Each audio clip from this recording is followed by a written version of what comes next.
Hey, this is Gary G with the Inland Valley News. We're here in Hollywood to interview a brand new group called Pacific Mambo Orchestra. Wow, Pacific Mambo Orchestra. Right on. And I have Tumalan and Steffen. So let's talk a little bit about the group and the success of the group. Well, the group, it's, as you mentioned, the Pacific Mambo Orchestra, that's the name. We are a 19-piece mambo band on stage. And I'm the pianist. I'm the lead trumpet player. We're co-leaders of the band. And co-founders. Okay, well, let's talk about the group. How long has it been together?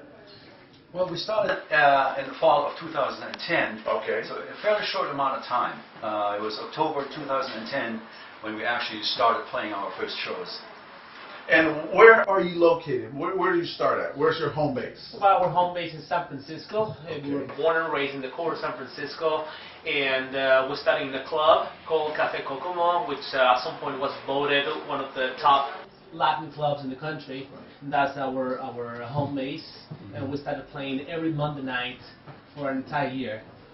Let's talk about how San Francisco Bay Area has received you guys. I understand you're taking the city by a storm, if I can use that term. Yes, you may. Yes, you may. Yes, you may. Correct. We were very fortunate to hit a nerve, I think, with our music, because this kind of music had been lost for about, 30, 40 years or something, since the 1950s, 1960s, with the great mambo bands, the likes of Tito Puente, Machito, Tito Rodriguez. And then it kind of got lost, you know, and we kind of resurrected it. You know, we kind of did something like that, you know, and Right. got the heartbeat pumping again. Right. And it hit a nerve, and we were really, really well received. We got a lot of support from our people in the Bay Area. It's like a lot of people were craving that renaissance. Yes. And the way we made it happen is to bring it back with the core roots, but also bringing that modern spice.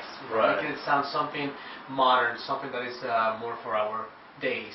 Fantastic. And Now let's talk about your connection. How did you guys connect and bring up the rest of the band and to where it's a 19-piece? And let's talk about what pieces are in the 19-piece. You can break it down. All right, let's start with that. We have a full-blown traditional horn section, which consists of 4 trumpets, 4 trombones, and 5 saxophones. Wow. And then we have the traditional Latin percussion section, which is timbales, congas, bongos. Then we have piano, bass, and a couple of front singers, actually. So sometimes we actually end up being 20 people. Sometimes we're 20. Wow, so you're expanding, huh? Yeah. Now let's talk about your concert. Who have you played with of notoriety? Any big names you played with? Well, the recent tour we did nationally, we invited Tito Puente Jr. to join us, and he accepted the invitation. I also performed with Marlon Rosado.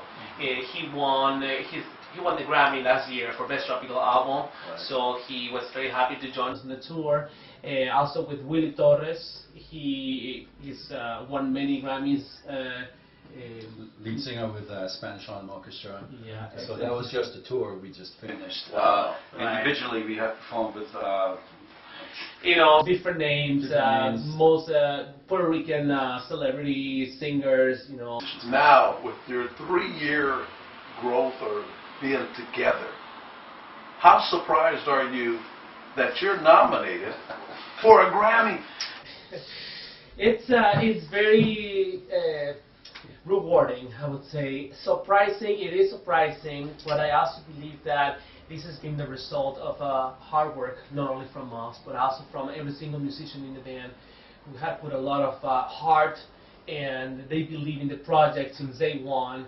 It's been a community effort, and so it's a combination of things. So we are very surprised, but also very honored to be representing the Bay Area. Yes, Latin absolutely. scene. Yeah. Absolutely. And now let's say, when that day arrives, and they said, Pacific Mambo Orchestra, what will your reactions be? Well, after I get up from the floor, Yeah. That would be I think, I don't know, because as many of you guys know, we're competing probably with some of the biggest names in the genre, in the industry happening right now. Give who's your competition? Let them know who you're up What's his against. name? I forget. Mark Anthony. Yeah. Okay. Well, you guys probably know he's probably the icon right now for Right. tropical music. Right. So we're competing against him.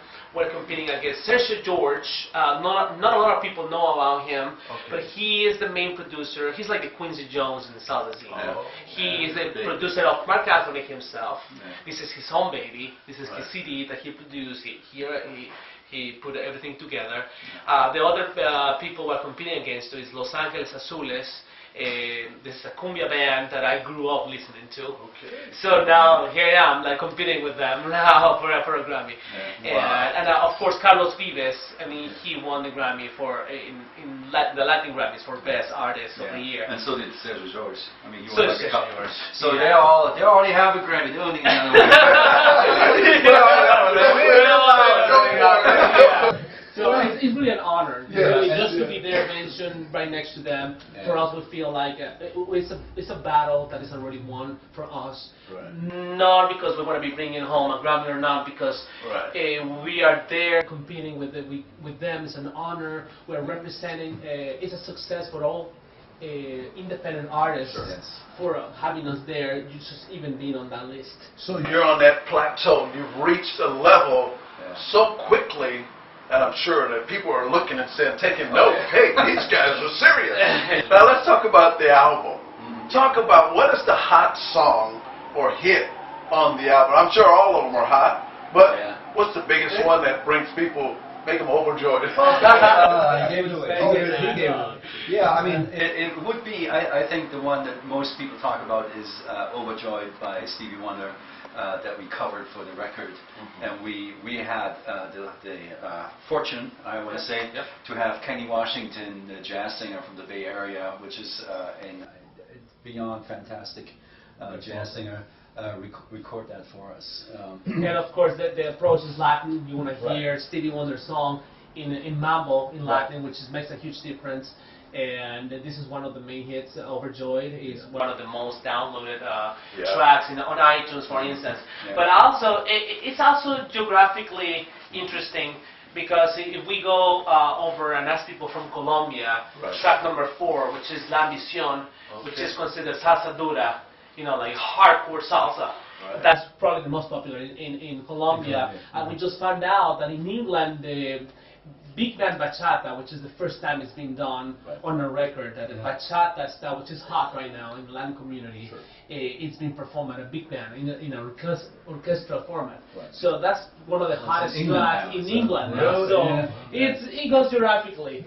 So your music is transcontinental, if we could say. Yes, that's evolving now. Yeah. And that was our goal and aim from the beginning on. We wanted to cross over and bring not only the Mambo Big Band back and just warm it back up.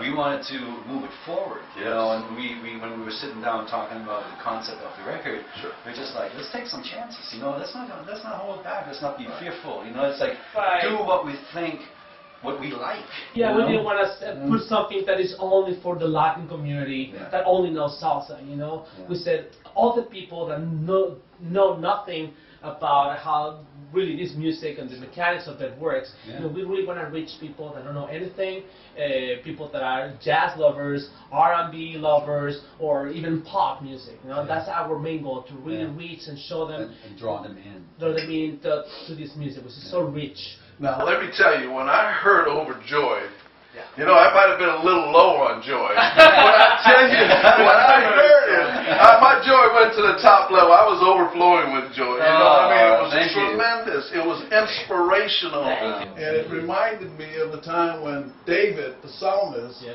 ministered on the King Saul. And his joy, he was really challenged. After that, he was set free. And talk about your music as far as what it will do to the audience and to, the listeners. Like I said for myself, I was overjoyed. Well, I have to say, what it would do to the listeners, and this is something when we decided to include this cover song in the album, it's a double sharp knife. In the sense that, okay, this is a Stevie Wonder song, you're talking about one of the main figures in the music industry, period, Stevie Wonder, right? So how we want to present a song that everybody knows, and it is risky, because you can get a response, okay, It's a big song. It's a big song, you can get a lot of feedback that, It can backfire really easily. Exactly. So I think that, as Steffen was saying, Kenny Washington, he's a phenomenal singer. Right. He just went to the studio, a second take, he just nailed it down. Yeah. The arrangement performed by Aaron Linton, which is a genius writing score. So I think that all that combined with Latin rhythm really makes it happen. Yeah. Now, guys, I want to give the audience a little sample of your music so that they will say, wow, we want to get their album, we want to get their songs. So, play us something. Play something. something. Let's see Yeah, what just make happens. it sound like a 19-piece band. Yeah. Let's see how it works.